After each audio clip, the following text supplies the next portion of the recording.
Steve Jewin, MMA Mania. Go ahead, Steve. All right, Fernando Gonzalez, the MMA Maniac. How are you feeling today, sir? I'm doing great, man. Just chilling out and getting ready for my second practice.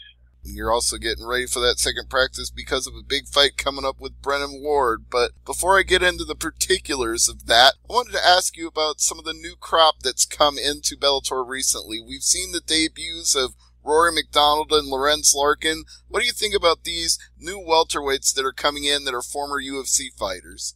To be honest, I think it's great. I didn't like the fact that they're getting the title shots right away, but because I've been working. But at the same time, it's great for the promotion. The more guys that we have crossing over, it just makes our Bellator look more legit. Where everybody's always on the UFC and saying the UFC has all the top guys. Lawrence Larkin was on a win streak. He had just beat Neil Magny in impressive fashion, and he jumped over with us. So to be honest, I think it's just better for the show and more guys for me to fight and make money with. They did jump to the front of the line seemingly right out of nowhere, but you've definitely got a case to make for paying your dues, as does Brennan Ward, because he's been around since 2012. You've been around since 2014. So does it feel like inevitably your paths were going to cross sooner or later? For sure. Any of the guys that are on the top 10, I know eventually I'm going to fight. So it's not like I haven't been game planning for all of them. There's something in each one that I know that I can exploit and get my win off of. So every single one of them is eventually I'm going to get to, and I'll get my hand raised and I'll get my title shot. So honestly, it's just a matter of time. And once Bellator realizes that I'm the guy that needs to be in that title spot, and then I'll have my hand raised and get my title around my waist. Well, speaking of getting that title shot, when you talk about the top 10, I look at your respective records inside the promotion. You're 6-1 in Bellator MMA fights. He's 10-5. So it seems to me you're building up a better overall resume, whereas it seems like he's lived by the sword, died by the sword.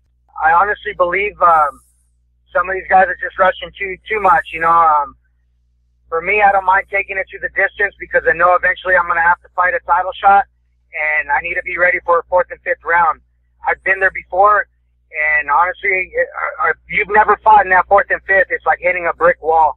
You have to have that experience and have to have the knowledge to be able to go that distance. And I think these guys it's just in their style to try to rush it now. So it'd be out of their element to try to change what they already do. But honestly, it just favors me. And, like I said, eventually I'm going to get my title shot and I'll have that belt around my waist.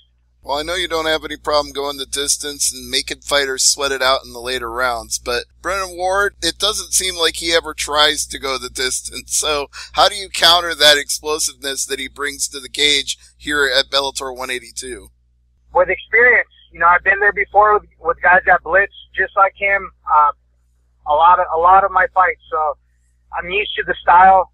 I'm used to that aggressiveness, and, I thrive in chaos, so I don't mind getting in there and mixing it up. I had to slow it down, like with Zaromskis when he blitzed on me. It took him a couple of shots, and then after that, he didn't want to keep coming forward, and I was able to take over. So if he does that, honestly, just because he's been knocked out in his last fight, I think it'll be a little bit easier for me to catch him and be able to put him away. Other than like the Zaromskis fight where he came in aggressive, but he came in with a recovered chin. He had plenty of time to recover from his fight. Brennan hasn't done that, and I feel that I'll catch him and be able to put him away. Well, one of the other things that I've noticed Brennan Ward does in his fights is he likes to drop his hands, talk a little trash, try to get fighters to bite into that, let's go, you want to bang bro, let's bang bro mentality. It doesn't sound like you're going to fall for that. Based on past experience, I don't see why you would. No, I go in there to fight my fight. I don't care if whatever his element or what he wants to do. My job is to go out there and beat him impressively. Most guys just can't handle my volume. So I see him, trying to play those little tactics with me, and I'll be able to finish him, because anytime you drop your hands, it's not going to be a good thing for you when you're fighting me. So the more he does that, the more it's going to favor me to get that win. I would be remiss if I didn't mention that at Bellator 174, your last fight, something seemed to go a little awry before the fight. What happened with the weigh-in there, and what have you done to correct that this time? Honestly, it's a lot of it's got to do with preparation. If you're getting ready, your body starts to, if you're not doing everything properly right, or you are, but you're pushing yourself hard, your immune system's going to drop. I did get a little sick before the fight, where I did bring it up to them, and things happen, and Brandon Gertz, yeah. My bad. Brandon Gertz, he manned up and took the fight with me and did me the favor. Honestly, he didn't have to take the fight after that. And honestly, that's why I went out there and I did what I did. I didn't go out trying to knock him out. I went out there to beat him. I wasn't trying to kill it. One, he's a lighter guy and he was already doing me the favor to step up for me. And he took the fight on with me being heavier. So I really stayed away from trying to keep my weight on him. And every time he took me down, I just used my techniques to get back to my feet and to continue to break him down. So that was really the game plan, for me, because of what he did for me. And I thought it would have been excessive. Obviously I was overweight, more weight than him. So, it would have been excessive for me to try to go out there and take advantage of a guy that stepped up for me.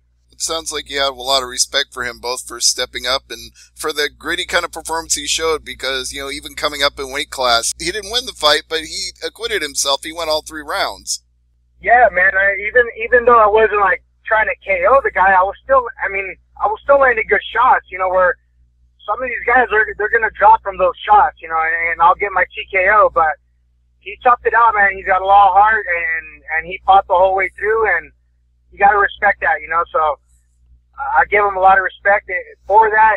And like I said, he was able to let me put food on the table. And, so again, I gave him more respect for that as well. But as you said earlier in the interview, you're looking for a title shot somewhere here in the future in Bellator. So you can't let that immune system issue crop up again, because you got to be on weight 170 if you get that title shot. Yeah, well, actually on this one, it's a catch weight. They asked for a catch weight at the beginning of when we signed the contract. It's at 178, so I don't see weight being really an issue anymore right now for this one. Also too, man, when you're cutting that much weight, it's almost better not to constantly cut. If it's not for a title shot, I really would prefer to do catch weights until I get that title shot, and I know I got to make the weight, but it makes it a lot easier.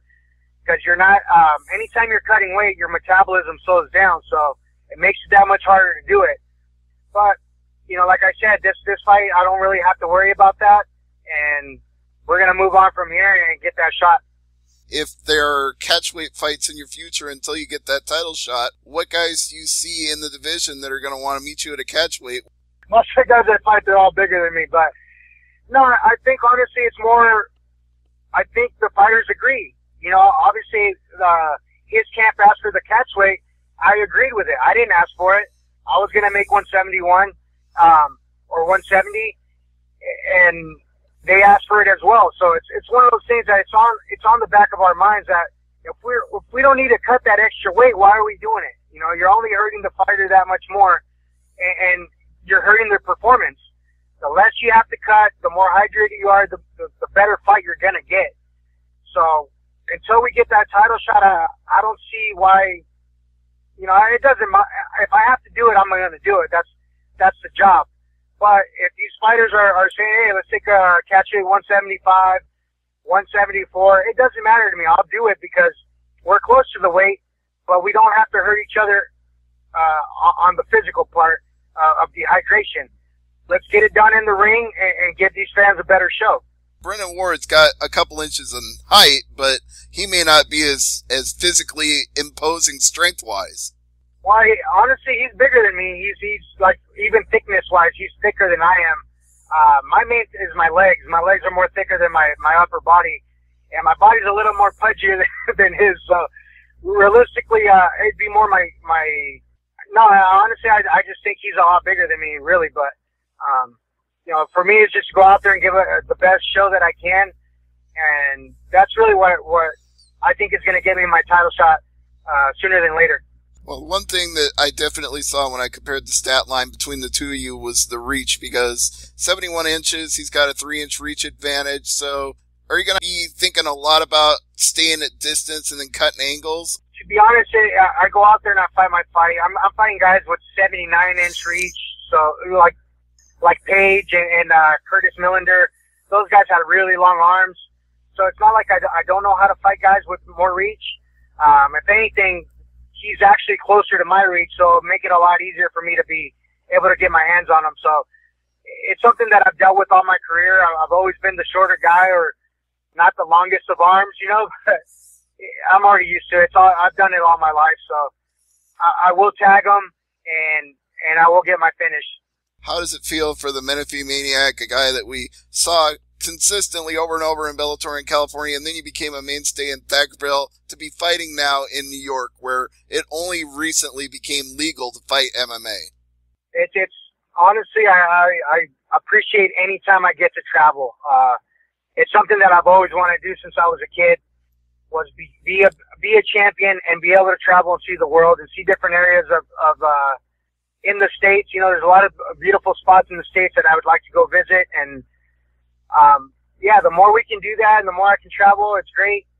And obviously not every time. I eventually they're going to be back here at Pachanga, and I want to headline at home.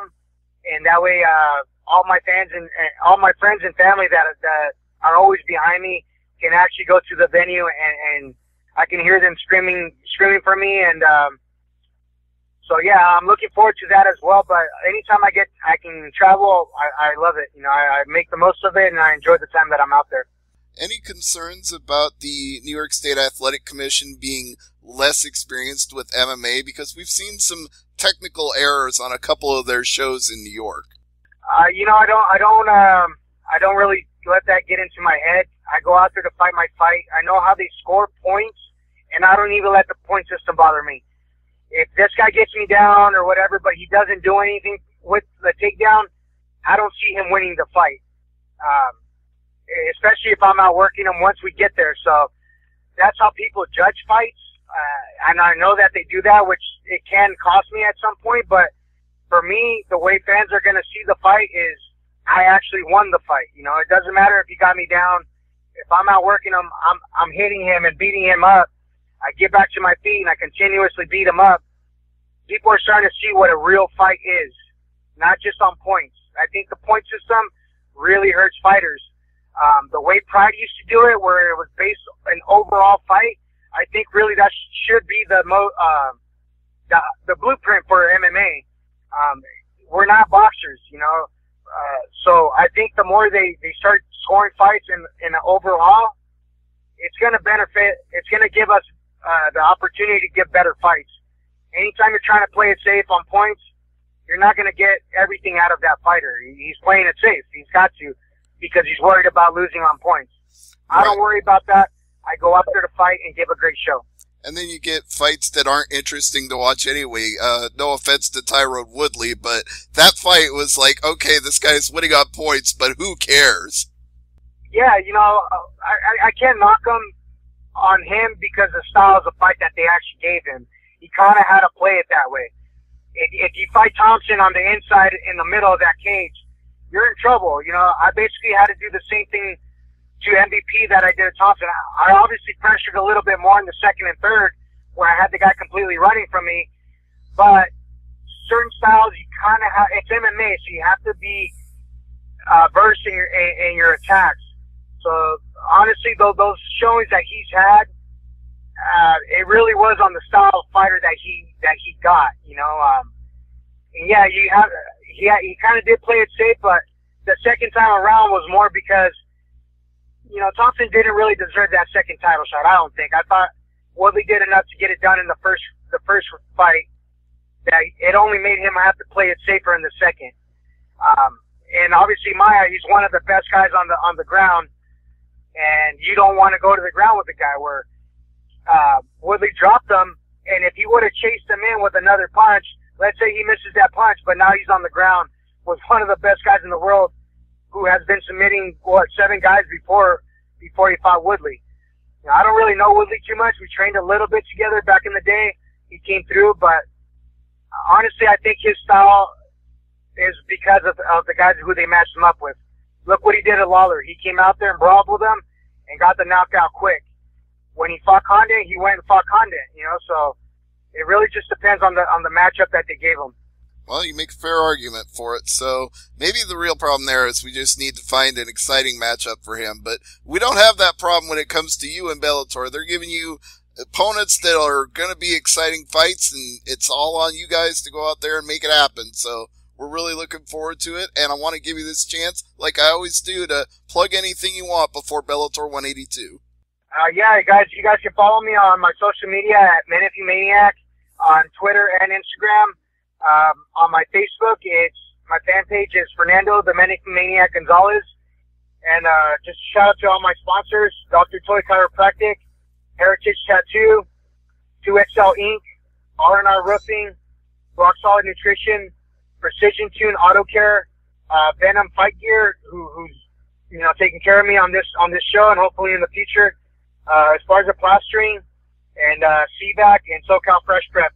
CVAC and SoCal Fresh Prep, man, they've helped me a lot for these last couple camps, and honestly, I'm getting better and better every single fight, and it'll be no different on this one. I'm going to show a lot better version of myself.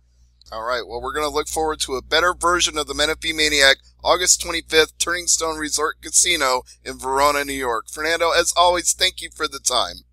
No, thank you guys, man. I appreciate you guys always supporting me and allowing me to get in here and, you know, share my thoughts. No problem. It's my pleasure. I always enjoy our chats. And Dan, thank you for setting up the call. Yeah, thank you, sir. You bet. Bye-bye.